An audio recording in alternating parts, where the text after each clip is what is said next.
Hello, hello, hello. So, if you guys are with us, we were just talking to Jodi Gorham, just talking about the loss of her daughter and how she's navigating that. If you guys are still on, please join us again. I'm really not sure what just happened.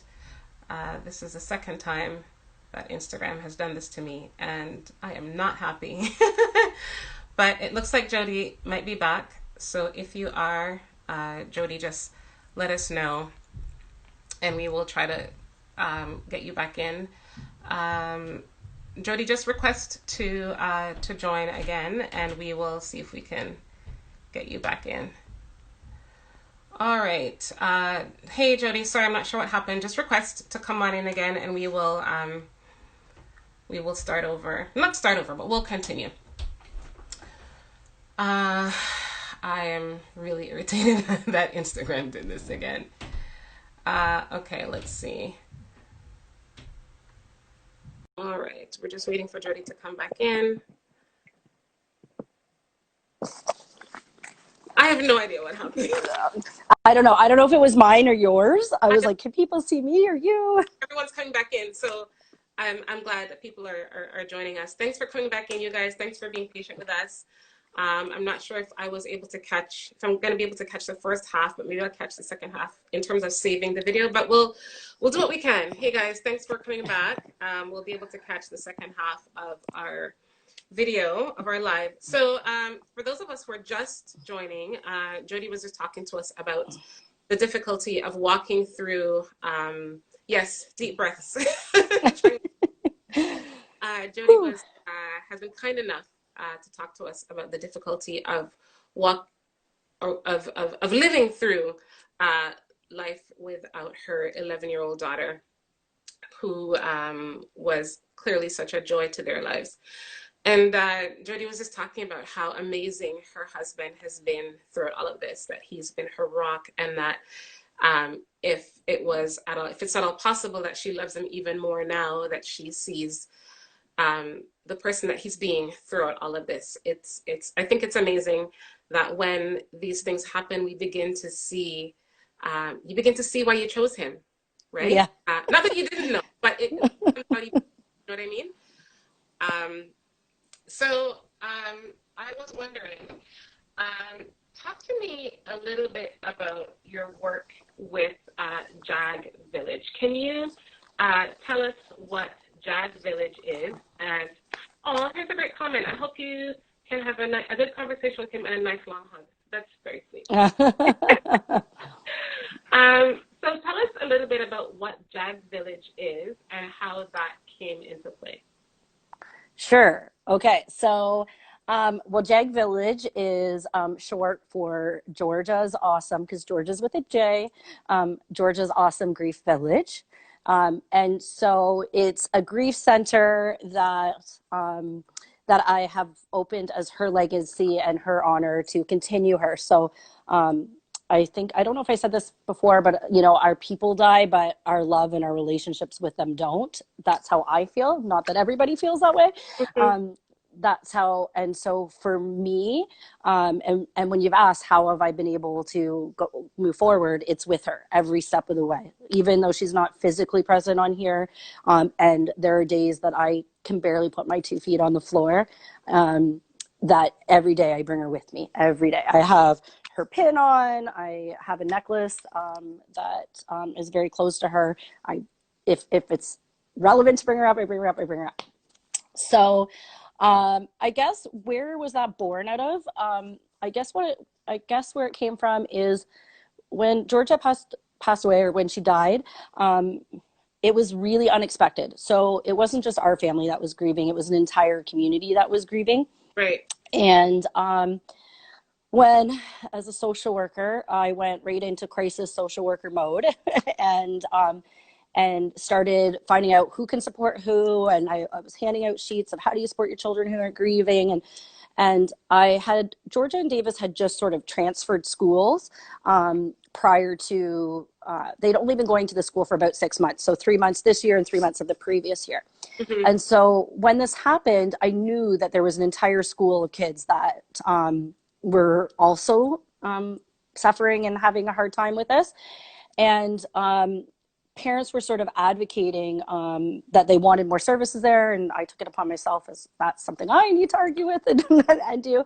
And I guess in those conversations, when I shared, Georgia changed schools, but her friends didn't, and there was some stuff that had gone on at that school too. So I'm sure some people were sad because they genuinely missed her. I'm sure some people were sad because of their behavior towards her. And all of that stuff I felt like really needed to be processed with children. So I was sort of taking it up. And at one point in the conversation, I'm not going to say any names because I don't think that that's important, because I think it speaks more to a structural and a systemic issue and cultural issue than it does at a specific person. But it was, for context, I want to say it's somebody who I've always respected and I think is very wise and knowledgeable and highly educated. And a couple things that were said to me was, well, Jodi, if families want our support, then you need to let them know that they need to ask for it. And Wow. and that was one. And the second one that's always stuck with me is when they were providing more support at the school that they were currently at, there was a comment pretty much word for word saying, but what if we had to do this for every kid? Wow. And in that moment, that's when my fire lit and said, if a board is feeling this way, like, first of all, the prevalence of children dying is not as low as people think, but it's certainly not absurd. Right. And if you needed to service every kid that died, every kid that knew them, then we figure out a way to do that, right? We don't tell the bereaved mom that she's actually telling people how to invite. We as systems need to invite people, right? So in a perfect world, I would have loved to see that. So people saying, if your child is, and talking about it, right? Because we can't tell people, like, we're not gonna, the school, I don't want to say the school didn't do a great job, because the school did, and there was staff and students who have done amazing, amazing work there.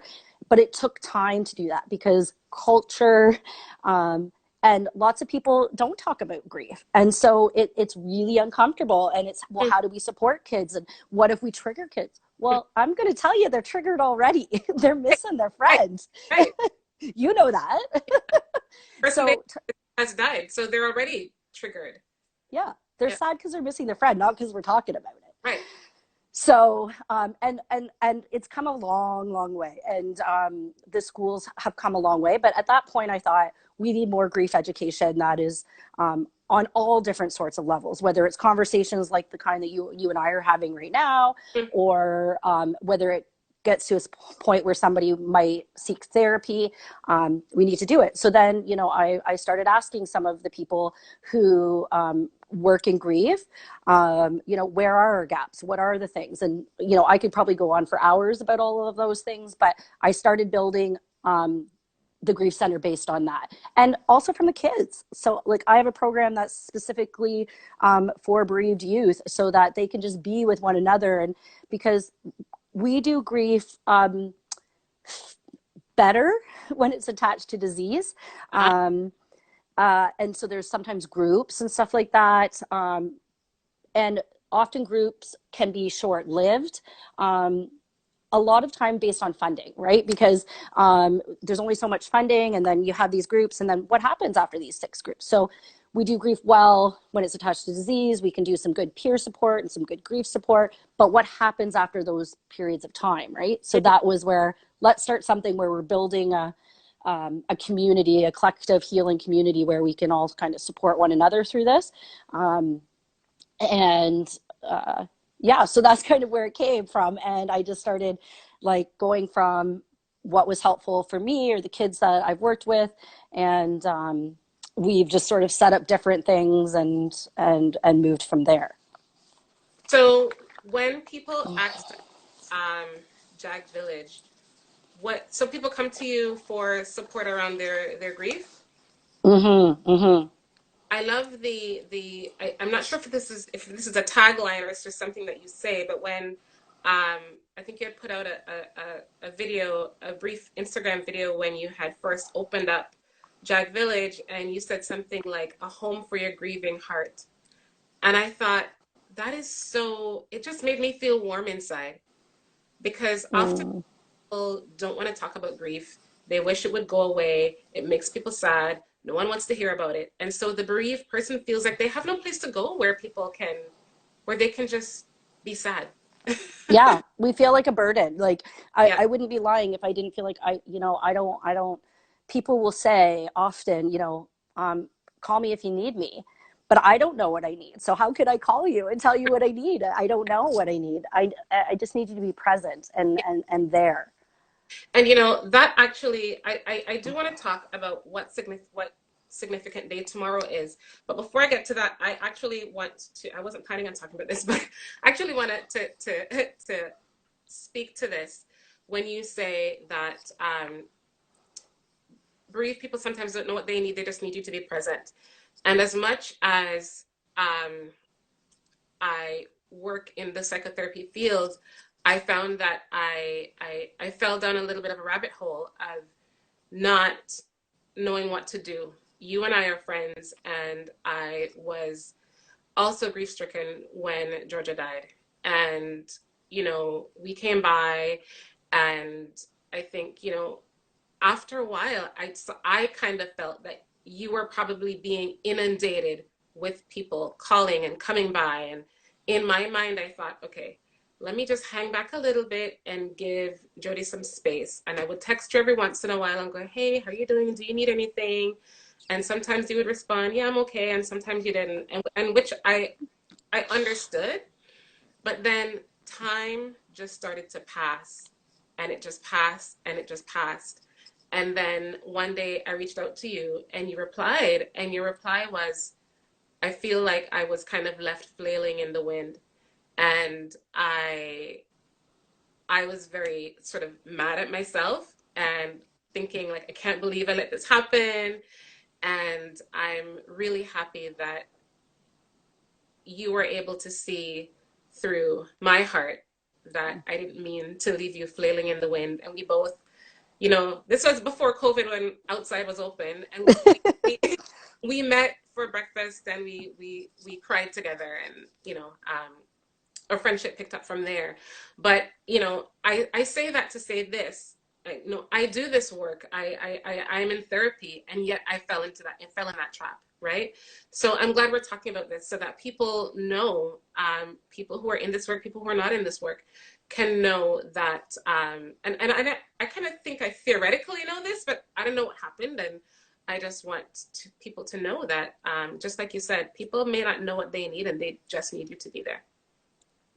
Thank you. And it is hard work. Like I think um, just getting my 2 feet on the floor every day. Like I say, I have a hard day every day. There's things that make my day easier, but every day is a hard day without my daughter, right?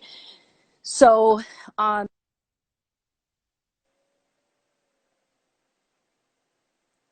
Are you here with us? where Okay. am I going to put my energy? And Sorry, I can you can. hear me now? Yeah, I can hear you now. Go ahead. Okay.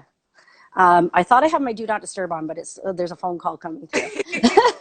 So, but where was I going with this? Oh, the idea is you have to like sort of decide where your boundaries are going, right? Like where's your energy going and what are your boundaries going to be? So at first I was like, I tried to tell people what I need, and this was something I wanted to add in at the end. Like one of the things that I felt has been really helpful for me, and I've heard from others who also experience this, is when we are able to be proactive. So like when we had to go to Davis's hockey game and we were like, oh, like we got to be there for Davis, and but I don't really want to see anybody, and I don't want to be the girl of the mom, or like the mom Yeah, of the girl who died, because I'm Georgia's mom. And so we sent out emails. We said, this is what we're okay with. Like you can hug Jodi, but you can't hug this person, or you can talk about, like, we all want to hear her name, but maybe don't come up to us till after like whatever it was, we sent messages, and it good. sort of leveled that playing field of like, okay, because people don't know what to say, Yeah, and we get that, but we're also putting out so much energy that it's so hard to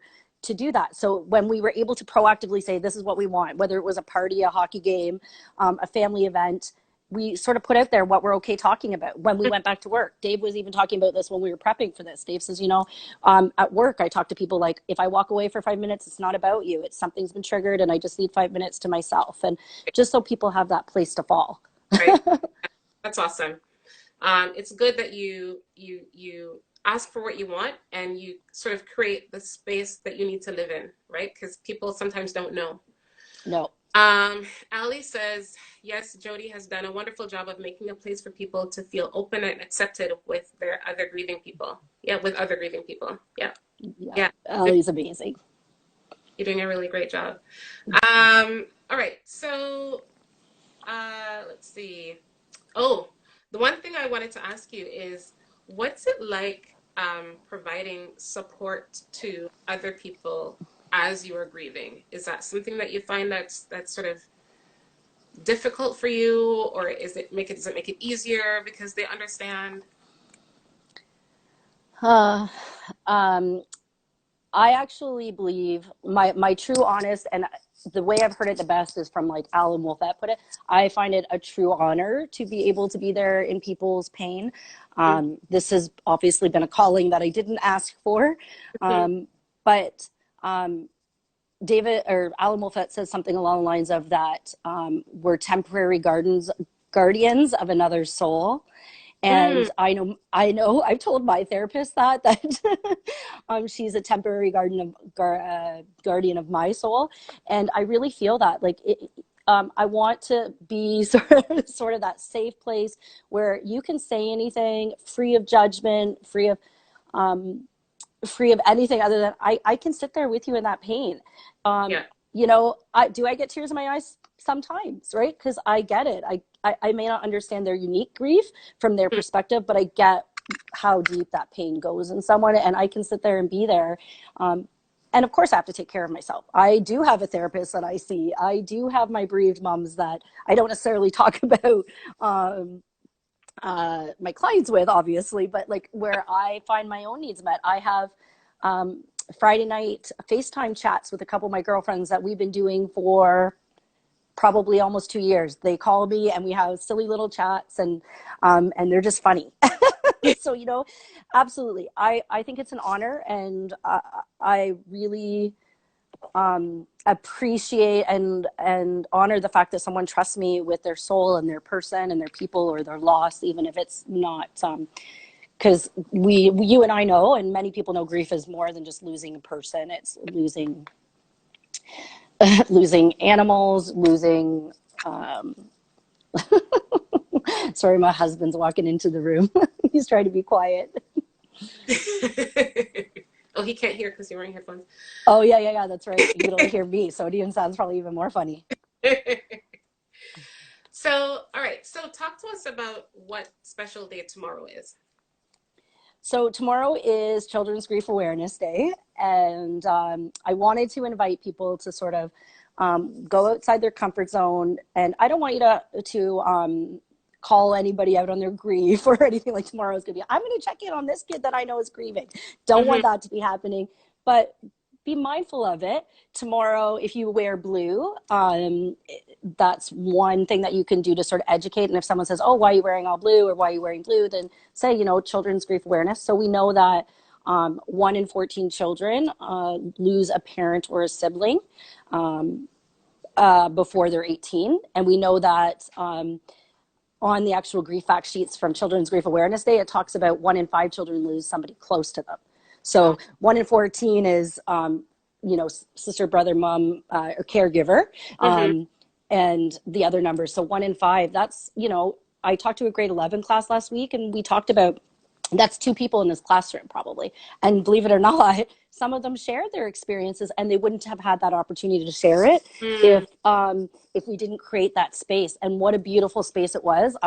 They've given me permission to share their questions that they've asked me, and their comments, and I'm looking forward to posting that. But yeah, so tomorrow's Children's Grief Awareness Day, and just think about creating space for people to talk about those really hard things, and specifically children that even when kids are playing, they can still be in their grief. That we have to stop having that old binary thinking. It's like black or white, either or, those types of right. things. Right. It's they get to be both, and we need breaks. We Yeah, need you can't be in that pain all the time. Not an adult, not a child. that's right. So it's not like you're laughing, that means your grief is finished. No, we Yeah, live in a fluid world, right? yeah. That was one of my biggest like barriers of opening the grief center is I know that people are going to be like, oh, look at Jodi, look how good Jodi's doing. Jodi opened a grief center. Right. And I wrote a paper recently on, actually, I get to be both. I get to be a devastated mom who wishes with every beat of her heart that her daughter was here. And I Mm. get to be hopefully a really good social worker. All right. and Okay. Amazing. and support people. And I am nervous today because my student, like the students that I teach, to have, they don't see, this is my personality, but I Yeah. don't necessarily share those intimate details, Yes, of course. Of course. right? One of the things that I will say is that, Jody, you've been a really good friend, and even since my children were born, and you've always really given me some sound advice, and I learn a lot from just watching you live your life, and I learn a lot from you living through this. And I remember we met up for tea, um, might have been last year, and we were talking, and the topic of grief probably came up briefly, and I said something around, um, for those of you who, if you followed me any length of time, you know, or maybe you don't know, that I lost a couple of babies before, in between. Both my boys are rainbow babies, and I remember saying to you, I don't know if you remember this conversation, but I remember saying to you that, I think I was talking about the miscarriage, and I was saying something like, well, it's certainly not the same. And you stopped me in my tracks right away. And you said, just because they weren't born yet doesn't mean that it's not grief, right? Grief is grief, whether a person was here and you got to hold them or not. And it really validated something for me, because it's not something that I really um, thought about for any length of time. That I just thought, well, and I know that it was difficult, and but I struggled speaking about that specifically in your space, because you had Georgia for 11 years, and to me that grief, it goes deeper and would have gone deeper, far deeper than mine. And you were like, Roxanne, grief is grief, and you have to just grieve what you've been through. And so I thank you for, giving giving me that space. Every time you're in the room, you create a safe space, Jody, and I love that. Oh, thank you. I think about what I would need, and I know not everybody needs what I need. I know that many people have grieved different. I know my son grieves different. I know well, my husband grieves different. But the one thing that I've learned so much from the people that have gone before me, unfortunately, have shared it. I know losing somebody who means the world to you is painful. And whether I say in terms of a bereaved parent, whether they're a little tiny embryo, you have thoughts and you have dreams and you have all those things, and they're changing. They have to change, and it's not what you expected, right? And or whether you're 90 and your child dies when you're 70. Right. Um, I mean, people will argue which one's worse. I don't get into that. I get into it's all devastating, and yeah, it's all tough. Okay, so why don't we, oh, before we wrap up, I'm wondering if you have any words of encouragement for any parent or any person who has lost a loved one, or going through this right now. Um, any thoughts towards that? Um, uh, I always have thoughts towards that. And I have so many things that I want to say, and I'm like, I knew this wasn't going to be long enough. Give me a platform, and I'm like gonna sing like a canary. But what I want to say is be very kind to yourself. To a newly bereaved person, um, if you can drink and eat once a day, that's a win. That's a win, right? Like, whatever it is, if your body does need rest, your brain needs rest. You need to not be in the pain all the time. So whatever it is that you get done, Hmm. um, be okay with that and be kind with yourself. I talked about being proactive when you can. I'll tell you, actually, one of the really great grief coordinators at Sick Kids had shared with me, you need to get yourself a grief bouncer. So I can't own this one, but I love it. And that's the idea of you have somebody when you are going places. And my sister-in-law she was one of the best. She cracks me up. You know, you tell them what you need. And if you're in an awkward situation, they're going to get you out of it. No questions asked. They're going to remove you, and don't worry about it. Yeah. I talked about setting your boundaries, and this was something that took me a long time to learn. Not everyone deserves to hear your grief. Not everyone gets to have this vulnerability. So even tonight when I was sharing, I'm like, how much do I want to share? Because I open myself up for judgment when we do that. Yeah. And you and I talked about this the other day about sort of when you're grieving, it feels like you're living in a fishbowl. And again, this is another analogy that a really close friend of mine shared with me. And everybody is like looking in because it's a 360 view of what's in that water, and people want to tell you how to swim. But nobody's in the water with you. You're in there by yourself, and you have to kind of figure it out on your own. And whatever you need to do is okay, you know, and that you can put boundaries up, that if you don't have the energy to be with certain around people, it doesn't mean you don't love them. It doesn't mean that you wish things were different, but that for you, in order for you to survive that day, that is what you need to do, and that is okay. Mm-hmm. This one is one of my really good friends. And a fellow bereaved mom, and I love her, and she was one of the people who I called so much, and we're still very much in touch. She said, don't ever let anybody shit on you. Yes. And she's like, and certainly don't shit on yourself. Don't shit on yourself. So and don't shit on yourself. So I was like, okay, so you know, we're all really great at this culture that we should be doing this and we should be doing that, but yeah, don't be shitting on yourself. And I think if I can give a piece of support to those that are supporting people who are bereaved, newly bereaved, like I said before, yeah, on the days that I could be proactive, I was proactive. On the days that I could ask for what I needed, I asked. But some days I was desperate for someone just to know what I needed, or and just be there. And those are the, you know, so as a friend, showing up can be asking what you need, but sometimes it's, I have a friend who I would have never guessed would be coming over, but she's brought me over 2 meals even within the last month. And it's somebody in my life who was sort of on the outskirts before, but she gets it. And she's like, she just comes by and she's like, oh, I left a meal on your front porch for you tonight. And I'm just like, oh my gosh, thank you. Like, because 3 years into this, or 2.5 years into this, cooking and cleaning and all those things are still super hard. And I'm not asking for people to start dropping meals off. But what I'm saying is that showing up and just doing versus like asking. So if you're comfortable making food, make food. If you're comfortable shoveling the driveway or cutting the grass, and that's actually something we have on our Jag Village website, is a platform that I'm going to be doing a little video about how to use, but you can like set up sort of a meal plan, childcare, doing all these different things for a friend who is grieving. And people can sign up what they're comfortable with. If you're a person that would go for tea, or you're a person that you're willing to sit in the pain, because you don't have to go. I mean, ideally, in a perfect world, I would love everybody to go inside their comfort zone and sit in that, in what I call the intolerable pain. Like, I'm tolerating the intolerable. But if you can't, do what you can and offer. Like, don't just offer it. Do it. Do it. Do it. Do it.